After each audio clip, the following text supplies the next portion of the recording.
Hello and welcome to Mr. Clark After Dark, everyone. My name is Lucas Clark and I am a certified educator with Alberta Education and the Alberta Teachers Association. All conversations and interactions exchanged is intended for educational and entertainment purposes only. In no way does the content discussed intend to be in violation of the a.k.a. Code of Conduct or meant to target any individual student, teacher, or to belittle or demean the profession in any way. If you have something that you would like me to discuss or have a story of your own to share, please reach out at lucasrdclark97@gmail.com. You can also send a direct message to me on Instagram at Mr. Clark After Dark. Hope you enjoy the show, and please do not forget to subscribe. And now, on to the show. Hope you all enjoy.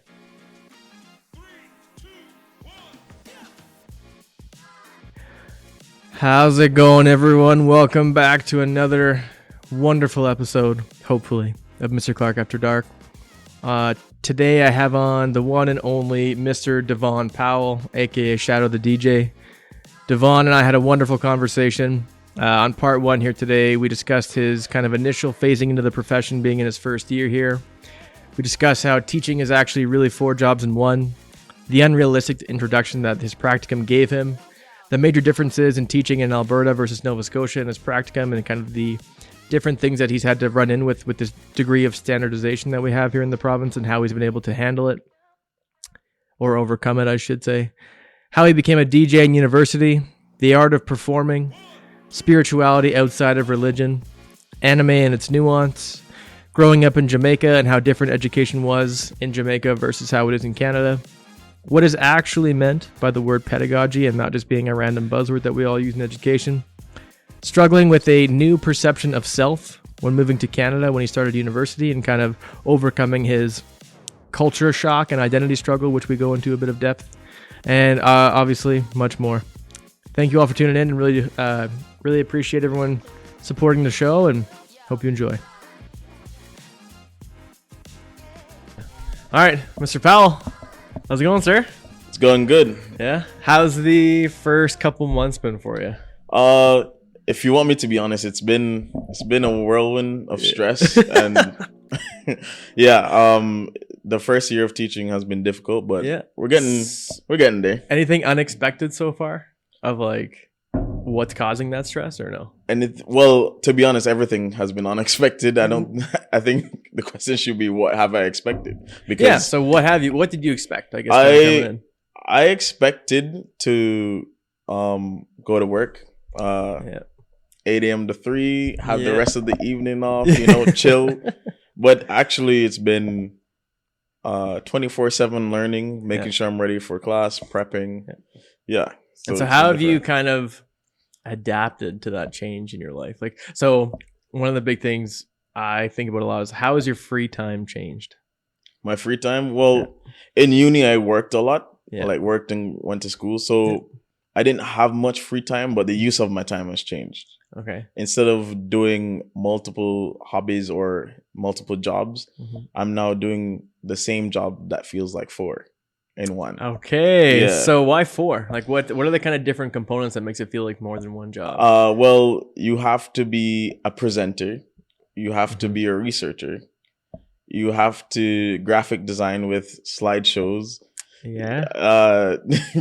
You have to be a writer. Make sure the wording of your questions are correct. There are just multiple facets that I didn't expect in the job. Okay, so did you kind of iron some of that out in your practicums, or like how has the jump been from practicum to teaching? Especially in Nova Scotia, because you did your degree at St. FX. Yeah. Did your practicums in Nova Scotia with Mrs. Morgan's mom, which was a hilarious coincidence. Yeah, that was so how are the systems different? And like, what has been the change? So the biggest difference has been the workload, because I feel like the education program tries to give you an introduction into the life of a teacher. Yeah. You start with one course, then you slowly build up to the full course load.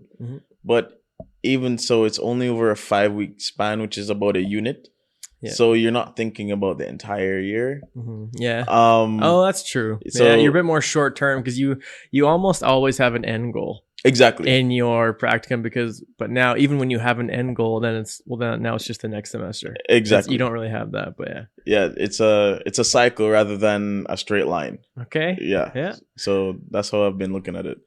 So has it been like discouraging at times? In the beginning, yes, Okay. because the end, when you can't see the end of a tunnel, it's hard to operate the train. But I can see the end of the tunnel now that I have a better understanding of what Alberta education is expecting with the curriculum. I didn't have that initial understanding, but now that I do, I can see. So what is it that you understand now that you didn't before? Do you think about like what the expectations are? Because I do see what you're saying in terms of the rigidity almost. But so with the main difference I've seen is the way summative assessments are done here. Okay. So without that training and understanding of, okay, so for this content, they need to be able to understand how to answer this question. Now that I know the questions, I'm able to backwards design almost. Yeah, but it is weird that you design education with an answer in mind. That's like, maybe that sounds a little bit too cliche or cheesy, but it's almost, I always say to the students in grade 10, like, we're in a 3-year preparation for your diploma now. Yes, exactly. So that it's almost liberating in a sense, because you know what you're working for, but it's also very limiting, because you're kind of, anything that you kind of move outside of the curriculum, or maybe you want to like spice it up with like a new activity and it doesn't land, well, then did I just waste a day of their time in preparing for this exam? That's a weird, but again, it's kind of all I'm used to. So like, how is education different in terms of the assessment in your practicum in Nova Scotia? So in Nova Scotia, it was based on IBL, like inquiry-based learning. So it was there wasn't much focus on, okay, they need to understand the ideology of fascism. It was more of, okay, how can you bring your ideologies into the world when you become a global citizen? And what does your ideology look like? Well, it's kind of reframing it. Like, it's a similar kind of letting them figure out what their ideology is rather than telling them what one is. Exactly. So my understanding of Alberta education, social studies, it's looking at past events and ideologies and trying to form your understanding of how society works today. Versus in what I did in Nova Scotia was understanding your own ideology, understanding what's around you, and how are you going to bring your ideology into the world as a citizen. So it's I don't think either is wrong. It's just a different way of going about things. It's just a different approach of like how you go into the day, almost, because you're almost thinking, what do I teach them versus where do I guide them, almost, in a sense. What do you want your obituary to say? My obituary? I don't think I've ever thought about that. Lover of anime, lover of music. I think those two things, music and anime. Okay. So why music? Because this has been like Shadow the DJ. That's kind of the trademark. How does one get into DJing? Why did you like it? And what kind of keeps you doing it? I don't think there's a guidebook that says, this is how you get into DJing. No. But my path was a little different. So music has always been the love of my life. Always. I just love music. The way it affects moods has been so interesting to me always. And listening to someone make lyrics and how different beats and the way the beat is used moves people. I've always just loved that. Okay. So that's me. That's always been me. Yeah. When I was at St. FX, I just happened to make friends with the resident DJ there. Okay. And one night we were watching an NBA game and he was like, yo, come try this. Yeah. And I was like, are you crazy? That looks so difficult. They're like glowing buttons everywhere. I don't understand. Yeah, it seems extremely overwhelming.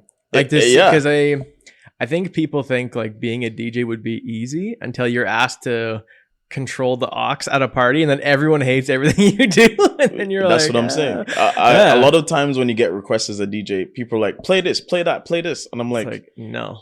You don't know what you want yet. I'm not typing songs into Spotify. Yeah. It's not that simple. And if I play this song, I'm going to ruin everyone's vibe, including yours. You think you want this song, but you don't. So how can you kind of pick up on what people want as you move through a night?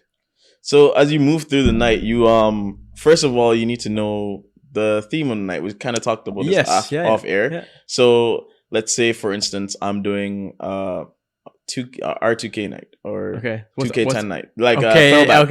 Like a throwback night. Yeah. You know, you're playing like your old Nelly, your Usher, you know what I mean? T-Pain. Yeah. And then you know these songs are the ones coming. And then someone asks you for a Taylor Swift song that came out a week ago. Yeah, we like Taylor Swift. Yeah, nothing wrong with her. A lot of people like Taylor Swift, but if I just randomly drop 22 in there, that could be fun. It'll be fun. Yeah. But then most of the audience are like, okay, I'm on a vibe. Well, they'll notice it. Yeah, they'll notice the switch. Yeah, because you almost don't want them to notice the music changing. Really, like am I kind of right? You want them to be like in the groove. The goal is the reason why transitions need to be smooth is that people need to be on the same level. It's all about levels when it comes to DJing. You need to be on the same mood. Yeah. So if I'm doing So Sick by Neo, you know, it's more of a sweet, like slow melody. Yeah. But if then I go to Yeah by Usher, it's more upbeat. So do you kind of like go through waves throughout the night? Or is it kind of is there something like where you're rising and then kind of falling for a bit longer? Yeah. Like, So DJs, I know it's hard to say without actually being in like a club and like watching. DJs have different methods. Like for me, I usually start high.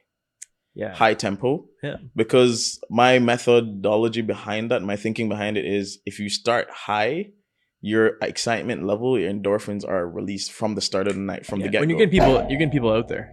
Yeah, like exactly. That's kind of the goal. Get the night started. Yeah. Kind of thing. So even if you switch to a lower tempo, the emotion has already been released, so they want to stay for longer. Okay.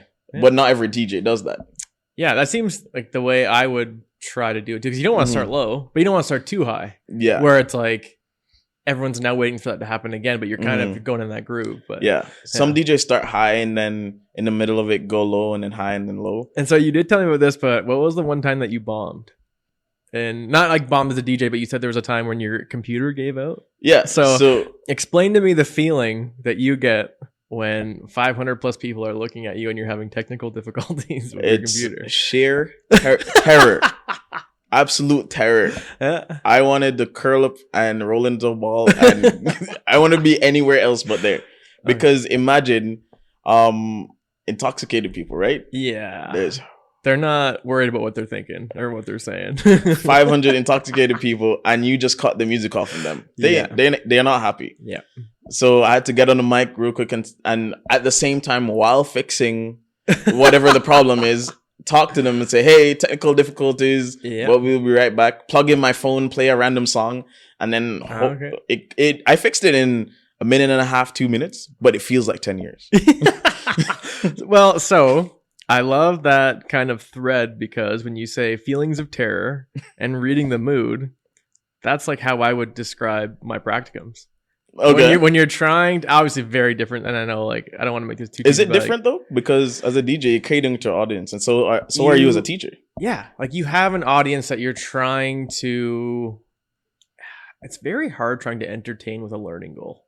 That's very difficult, and especially when you are super nervous starting out. Like I remember the first lesson that I had to give, just like your heart's going like 140 beats per minute and you're just at rest, and you are scrambling a little bit. Sometimes you get into the groove, but then you think it's going to be this like mind-blowing experience, and then it's extremely tame in teaching. So I would say when it came to DJing, especially when you got like the first, like what was your first time DJing like?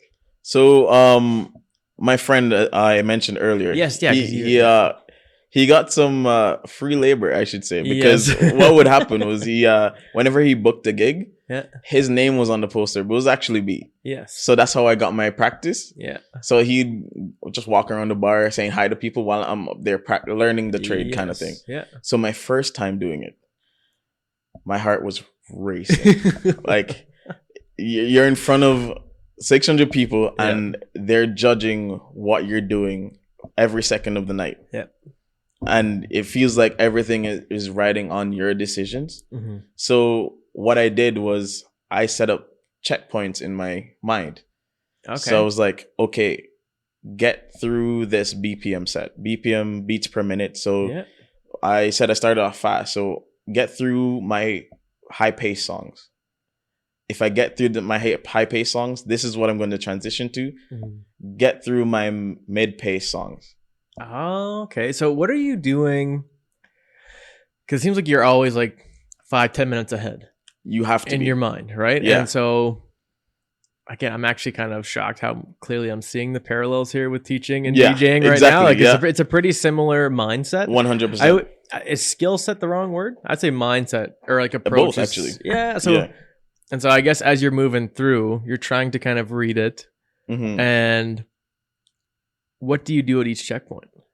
So I have to decide which song connects most with the last song I played. Okay. So it's very similar with teaching because for me to effectively bring in another topic, the last thing I spoke about in the last topic connects well with the first part of the next topic. Yeah, they want to, like, they almost want to be directed. Their brain needs to connect to something, or they're going to say, sir, why did you teach this in isolation? It makes no sense to me. But I show them, okay, these are how you connect the dots. Similar with transitioning in music. Uh-huh. So you go from Please Don't Stop the Music by Rihanna. Mm-hmm. And then I go to Body by Luxury. Yeah. Because when she's like, please don't stop the music, and there's a pause, he starts his section. So it's like this zing in your brain.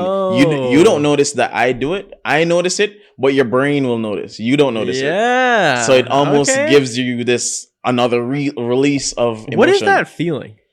Why is that, like, have you ever looked into why that happens? Because I noticed running without music versus running with music is a completely different, like, experience in terms of, like, music actually gives you energy. Yeah. And that's weird.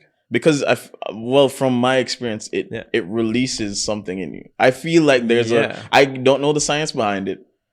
I've maybe read a couple things, but I don't want to say I'm the knowledge on it, so don't quote me on it. But I feel like when you play certain music and it evokes certain emotion, it releases certain chemicals. Well, it's like spiritual. It's like how it feels. Like, would you consider yourself like a spiritual person? Yeah, I would say so. Because I feel like I don't know if I am. It's like I act as if I am, because like there's some experience that are not denied. Like, you can't deny that they happen. But I feel like spiritual usually people connect it with like a deity or a religion. Yeah. But if you look at it from the sense of if you're a chemical person rather than a spiritual person, I feel like everyone with emotion, you feel a certain type of way when something happens because something is released inside of you. Well, it's like a feeling of connection. Exactly. Yeah. Yeah, exactly. So why anime? Why anime? Yeah. Why not anime? I don't know why. I don't know why everyone doesn't watch anime. It's because like I have a few friends who are just like, anime is everything, and like I've watched it a few times, and I just don't see it. I don't know. Like, it's just not my realm. So like, what is it that like sticks to you? Is it like a messaging? Is it like the way it's kind of if you don't phrased? know what to look for, you won't see it. You will never see it. So what do you look for? So let me explain. Okay. So let's first of all tell your audience that anime is not cartoons. No. And I've always thought that anime is a lot more layered than people are giving it credit for who don't watch it. Because they're based on Japanese novels. They're not just randomly generated stories. They're based on Japanese novels, and they have beginning, middle, end, climax, suspense. I always tell people there's an anime for everyone. There are many different genres. Yeah. Romance, action, shonen, meaning like heroes with powers. Okay. There are many different types. Yeah. Well, it's always like archetypes and like your classic stories, but yeah. Yeah. So whenever I introduce someone to anime, I need to understand them and what they like. Okay. So for example, so how would you what do you like? What are your most enjoyable hobbies? I think you like to walk, right? Yeah, I like to walk. But I guess when it comes to what I watch on TV, I know it sounds super unoriginal, but like World War I, World War II movies are just like I think it's the militant romanticism of them. It's like the two kind of extremes. It's like already know death the perfect and love, anime for you. Right? Yeah, okay. Just from you saying that, I know the perfect anime for you to watch. What is it? Attack on Titan. Attack on Titan. Okay, I feel like I've heard that. It's a good anime. Yeah. Here's why you'd love it. Okay. Because it's military centric. Okay. Has a lot of differing ideologies in there. Okay. A social hierarchy. Yeah. History hidden and revealed. What do you mean by hidden and revealed history? So, the premise of the anime is that human society is now the entirety of human society is living within the confines of a wall, and all the history of the society is controlled by the people in power. Sounds like Eurocentrism at play. Do they know how accurate this history is? Even though their entire lives are based on this history, you learn more while watching it. Yeah. So, do you think there's a way to like connect anime to some of like the social studies content that we've looked at? 100%. So, like what? They're Attack on Titan, for example, understandings of nationalism when it comes to your identity within your nation. Yeah. That comes on later in the series, but it's important. Yeah. The understanding of social hierarchy, the roles you play, based on your occupation, how much money you have. Yeah. Well, it's like you behave according to a certain label that's given to you. Exactly. Which is strange anyway. But globalization. Yeah. Also later on in the series where they discover, hey, we're not the only ones here. Yeah. Okay. All right. And then other people's identities come into play with their own.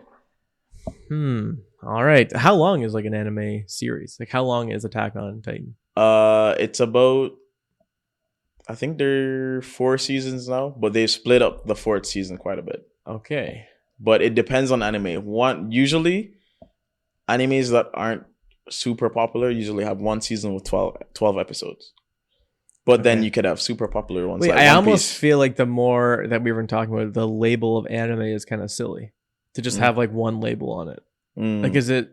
Like, do you know what I mean? Like, am I wrong in saying that? What do you mean? I guess when people say, "Oh, I watch anime," it's kind of generalizing it as being one thing.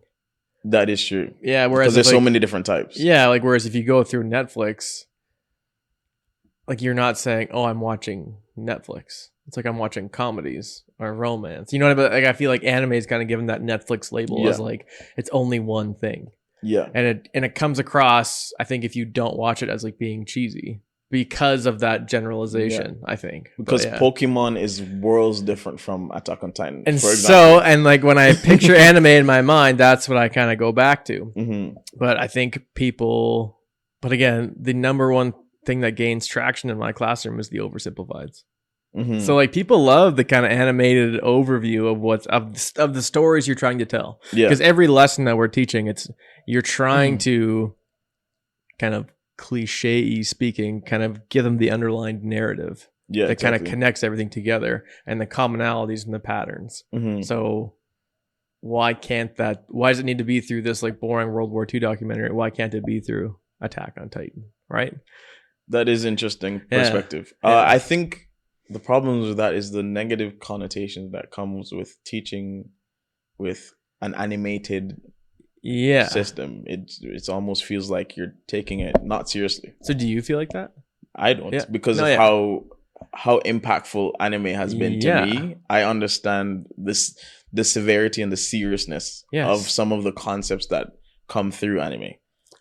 And I think that's part of the purpose of educating is trying to, like, I can watch anime on my own or watch Attack on Titan on my own, but watching it with you, I'm going to see it very differently. Yeah, 100%. And well, reframing a lens is kind of exactly what you're trying to do with your classroom about everything all the time anyway. So I don't see why you can't use different tools for that if you want. You know what I mean? Yeah. I know, it's kind of, when we've been discussing, it's like DJing and anime always kind of come up as like two main interests of yours. So I'm just wondering, like, how do you channel interest into the job?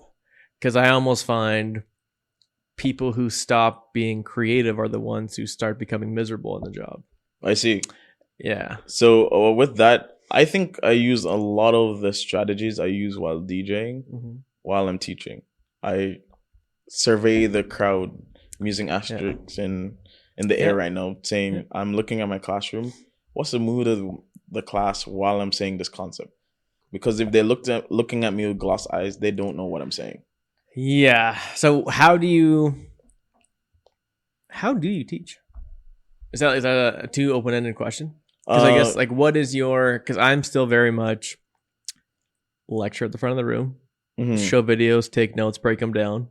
I'm getting into a bit more where, because we are kind of in that standardized kind of structure, I'll actually write out like position paper prompts on the board, and then I'll connect case studies to them as we're learning them. But my whole process is kind of built into teaching to the test. I see. Right?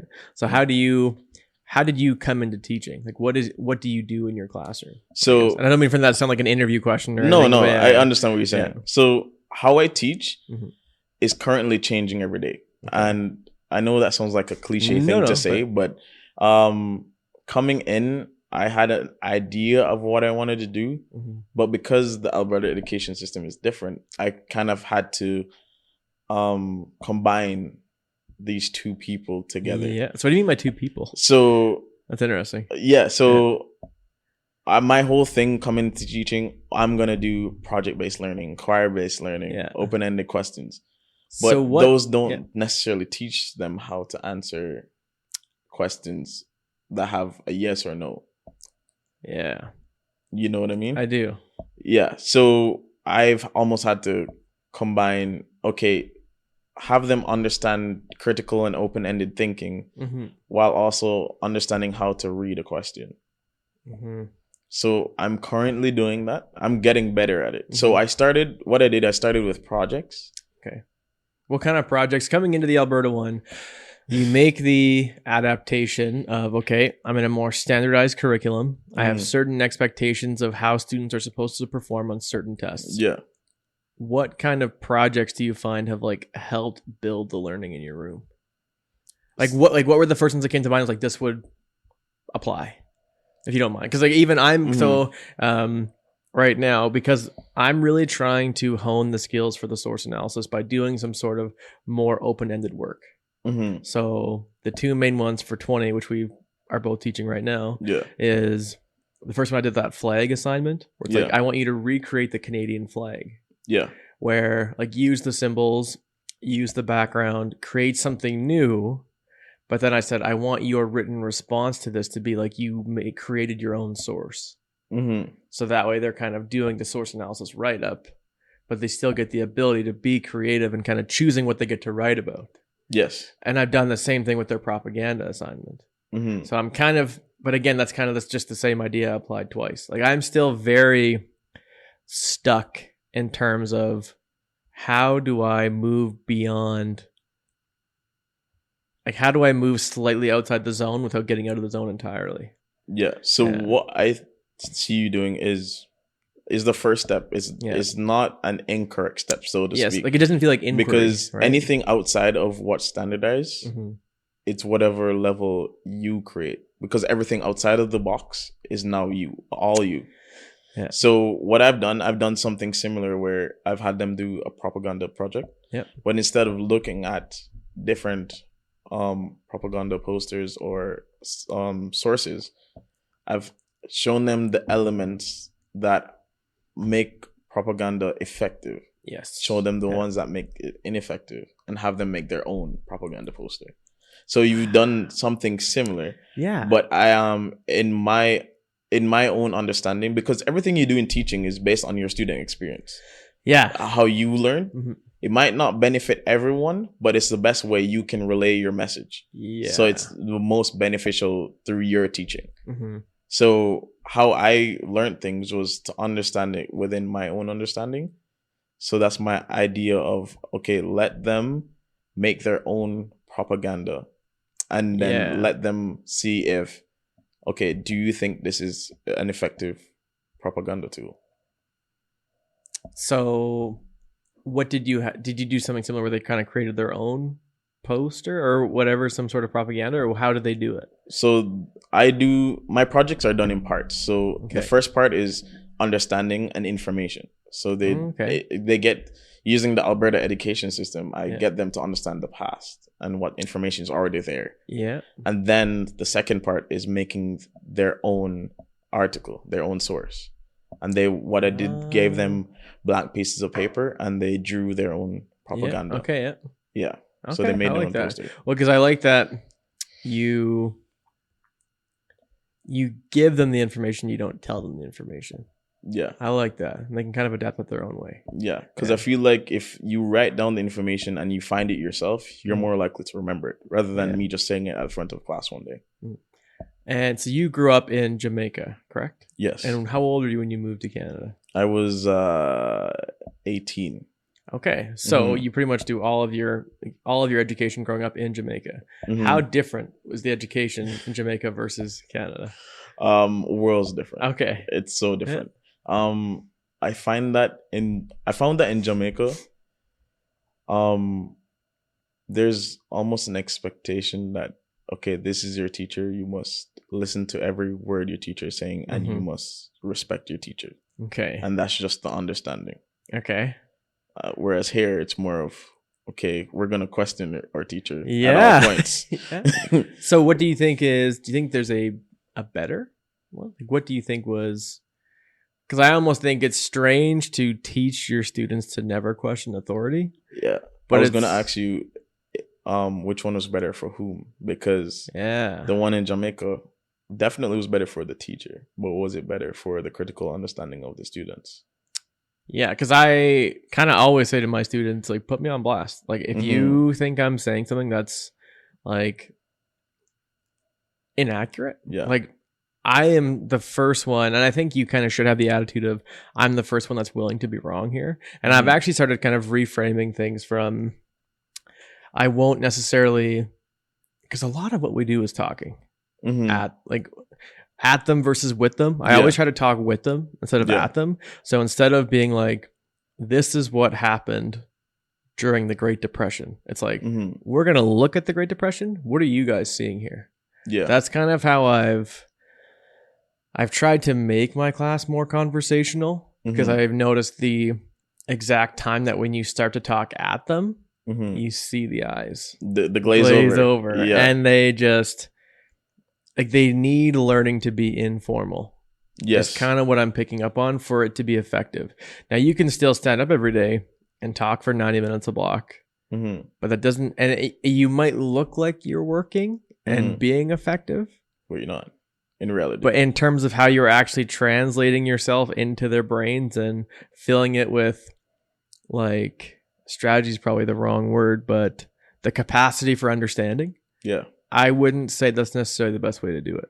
You have to put in your mind that our generation and their generation, it's social media. They get their information 10 seconds. Yeah. And every 10 seconds, it's new things. So standing there for 90 minutes, I wouldn't be able to learn like that. I struggled with professors that did that. See, I loved it. I could listen to my... Again, not everyone learns the same way. But no, and that's been my. I've always had, like, the huge, like, imposter syndrome, and my big thing was, that's how I learned something, so I almost feel like I need to relay it back the way I learned. No, you should. I agree with that. Okay, I think that if Mr. Clark changes himself too much and tries to, let's say, be Miss Morgan, it won't. It will come off as not real. It won't hit the same way because you enjoy someone speaking to you. You do it in a way that's enjoyable. You know what I mean? Yeah, like you might become better at the speaking component if that's like your main method. Yeah, because there were some professors that spoke the entire time, didn't take any questions and just spoke. Yeah. But it was enjoyable to listen to them and hear their understanding, see their train of thought, because you could tell they're passionate about what they do, and it was intriguing. You know, that's fair. Like I guess maybe spicing up the intrigue, because I'll usually kind of toss questions out and I kind of create my own rabbit holes like as I'm going. So I think when there's a difference between lecturing and engaging in like personal dialogue with yourself. Yeah. I think that has been something where I start to see, and I think admitting you don't know something actually lends a lot of credibility to your students, because they'll see, oh, he's actually trying to figure this out with us, not necessarily. And now, are some days better than other? Yes. Yeah. Just some days where I'm like, I'm just going to get through 30 minutes of content and then I'm going to sit back down and let them work because I'm exhausted. Absolutely. Yeah. But I think that's the overall goal so far. So for me, the two cornerstones of my teaching philosophy or pedagogy. Yeah. So actually I wrote down on here, what does the word pedagogy mean to you?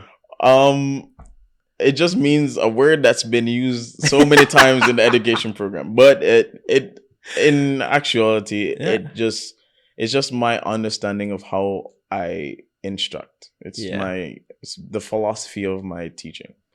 Yeah. And so I think the simplest and I think the most effective explanation of pedagogy, because like I heard it for years, just kind of in one ear at the other, it's what you have the students do with the information you give them.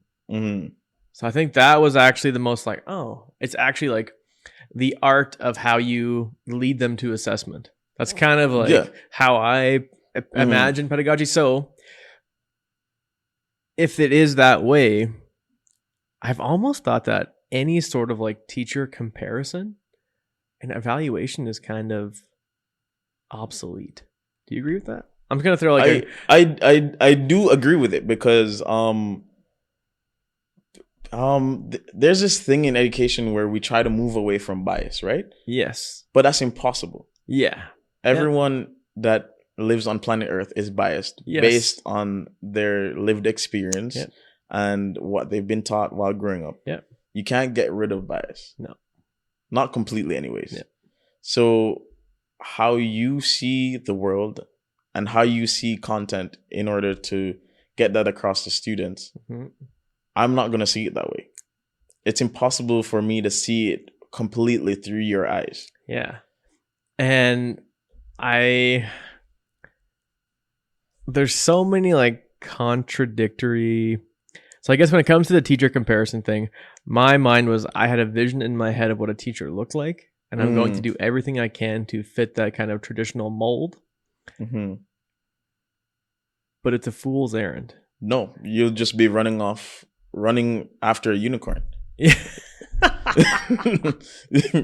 So have you struggled with that at all in terms of like comparing yourself? Like there's certain things you kind of like the way your school does things and the way your district does things, like you kind of learn how to do the administrative stuff the way that it's kind of it wants to be. But in terms of like I used to get just extremely stressed and like extreme like borderline depressed. Yeah. Because I would get to the point of like, I'm not good enough as a teacher. I understand but that. Like you can't, but going into it as I want to be like that teacher doesn't really make sense. No. The more we do it. That's what causes your stress. And I've never been stressed with that. And here's why. So this is going to get a little, that's okay. A little deep. But I had a stress similar to that early on in my educational experience. So when I moved to Canada. Okay. So when I moved to Canada, my first year in university, that was a huge struggle for me. Because moving to Canada, a lot of people won't have this experience, but a lot of people will as well. It was the first time that I noticed that I was different in terms of being Black. Okay. Because Jamaica is a predominantly Black country. Yeah. So it was the first time it was highlighted. You know what I mean? Okay. I was just in Jamaica. I was just like a smart kid and athletic kid. I was just liked by most people, and I was just living life, being who I am, a Jamaican. Yeah. You have different races in Jamaica. Everyone's just Jamaican. It's not really highlighted. Okay. That they're different because they look different. But when I moved to Canada, it was, instead of, oh, it's a smart kid, it's the black smart kid. And that, it may seem minor, but it's like there's an added layer to my identity that I didn't have to deal with for most of my life. And that put a strain on my education, social life. It was I almost dropped out of university. So is it, how did the perception of yourself change? Because it seems like, at what point did you feel that people were placing that label on you? So they've now put a term to it, but I didn't know the term at the time. But it was the microaggressions.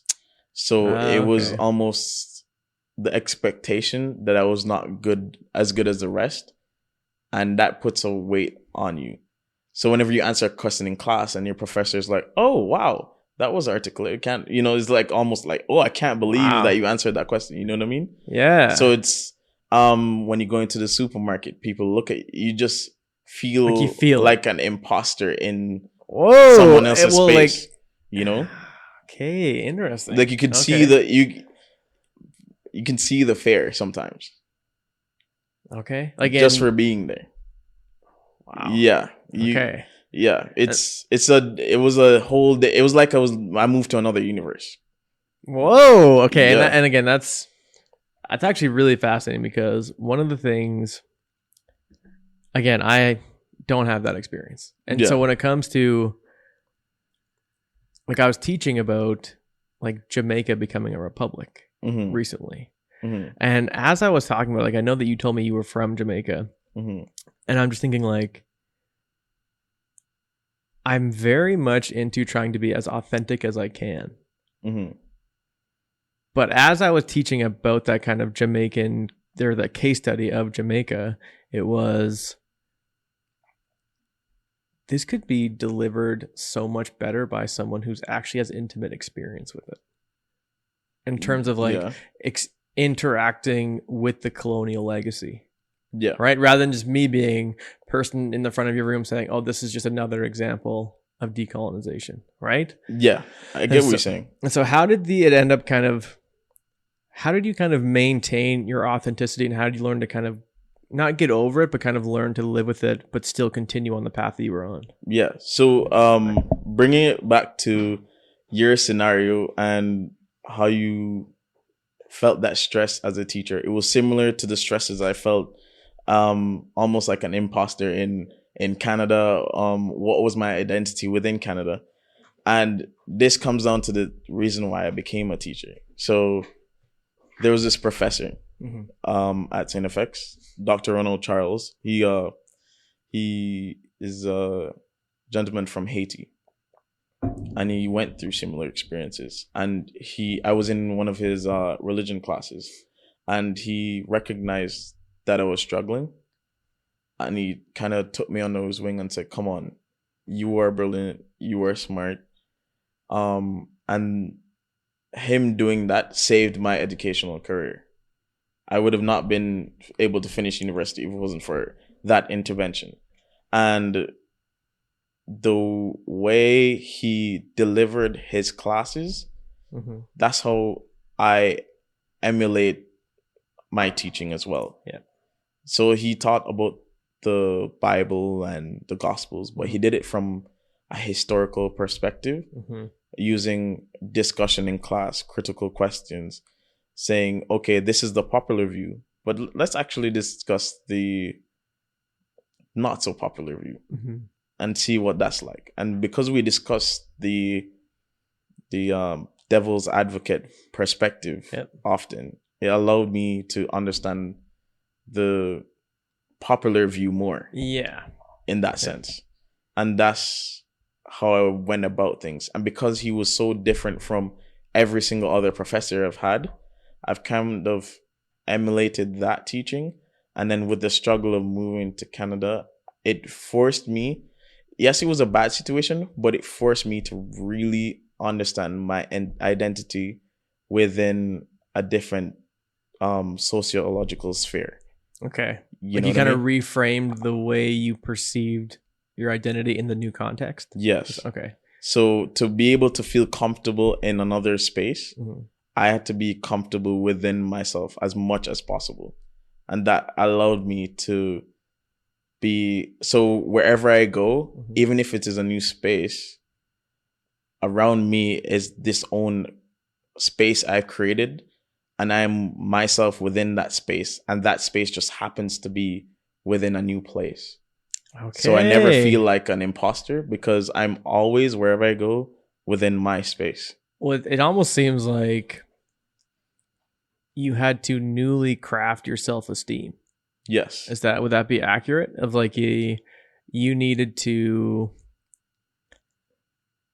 yeah, 'cause I wouldn't even know how to remotely relate to being put in a situation like that. But do So you do you think coming into a that? new job, it's like Yeah. when I moved to Canada, I had this perception of other people and myself. But Okay. in order to survive and to thrive, I had Yeah. to throw out that canvas and rebuild a canvas that can no longer be affected by Other outside people. Okay. perceptions. Okay. Because when you are the only perception that matters, it makes it hard for your identity to be molded by others.